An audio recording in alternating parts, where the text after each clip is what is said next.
Arachin Daf Yud Gimel. The second Beis Hamikdash stood for 420 years. 400 equals 8 Yovlos. The extra 20 years equals to 2 Shemitas and 6 years. And that creates a problem because we said that the Beis Hamikdash was destroyed 1 year after Shemitah. Over here we have 6 years. Even if you take 1 year after the 6th, that's on Shemitah itself, not 1 year after Shemitah.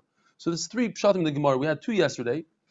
One is that the Sugi goes according to Rabbi Yehuda. He counts the Yovel as 49 years, so it comes out great according to Rabbi Yehuda. The other pshat is that the second Beis Hamikdash was not destroyed 1 year after Shemitah. Only the first Beis Hamikdash. The coincidence between the first Beis Hamikdash and the second Beis Hamikdash is that they were both destroyed on Tisha B'Av and on Sunday, but not that they were both destroyed on Motzei Shemitah. The third pshat that we have today is Rav Ashi. He says that the 6 years that we're concerned about, actually, we started counting Yovel 6 years into Binyan Beis Hamikdash when Ezra came back to Eretz Yisrael.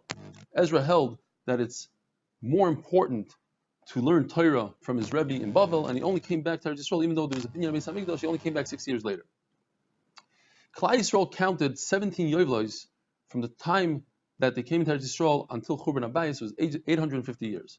As we explained yesterday, that they only started counting 14 years into Knisas Eretz Yisrael, because the first 14 years, 7 of them were kibush, they had to conquer the land, and 7 they had to distribute the land, they had to be mechalik the land. How do we know that it's 7 and 7? The Gemara learns it out from Kalev. Kalev was 40 years old when Moshe Rabbeinu sent him to be Meragal on Eretz Yisrael. And 38 years later, they entered Eretz Yisrael. So that's 38 plus 40. So he's 78 years old when they came into Eretz Yisrael. And then it says he was 85 when they did Chalukas Haaretz. So 78 to 85 is 7 years. So you see it took 7 years to do Chalukas Haaretz. The Gemara says, if so, logic tells us that it also took them 7 years to divide the land. Or, since we need 14 years to understand the pasuk in Yecheskel, because Yecheskel says that Yovel fell 14 years after the Churban, so we must say that since there was 7 years of kibush, there's 7 years of Chalukas Haaretz. It says in the Mishnah that at any given time they had to have 6 sheep in the lishka for the tamid. And we learned it out from Korban Pesach.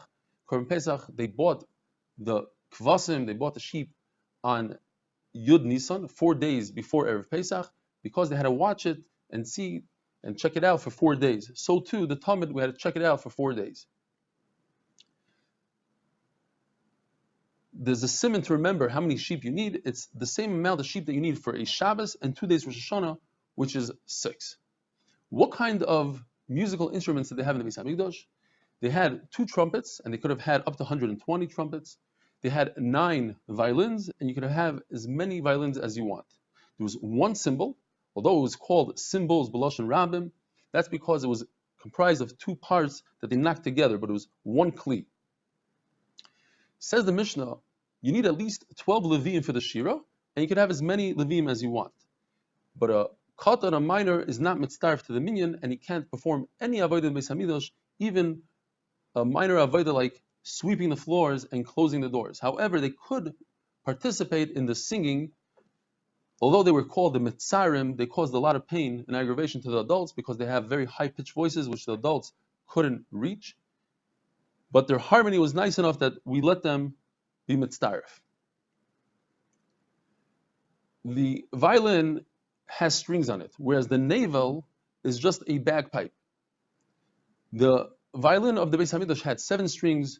In the time of Mashiach, it's going to have 8 strings, and in Olam Haba, it's going to have 10 strings. The pasuk that says 10 says it b'lashon zachar shir chadash, which is lashon zachar. Rashi says that the nekeva gives birth to tsaras, whereas the zachar does not.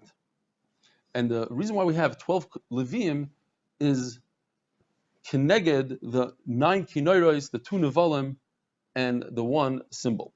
And with that, we finish Perek Ein Erachim, and we start Perek Yesh Be'erachin. Erachin has a kul and a chumrah, that even if you do Erachin and you say Er Koi Alai, his value on me, even if that person is worth a lot, or even if that person is worth very little, it's the same exact Erachin. If he's an adult, between 20 and 60, it's 50 shekel, or whatever the amount is. But if a person said Damav Alai, not Erech, Damav, so then it actually goes by his shavius, by what he is worth on the slave market. The reason why the Mishnah says a lashon of Yisrael and not a goy, because a goy is also erech by a goy, is because the Mishnah wants to teach us the concept of lo sechanim. You're not allowed to say about a guy that they're good looking, that they're nice, and they're worth something. And with that, have a wonderful Shabbos and have a great day.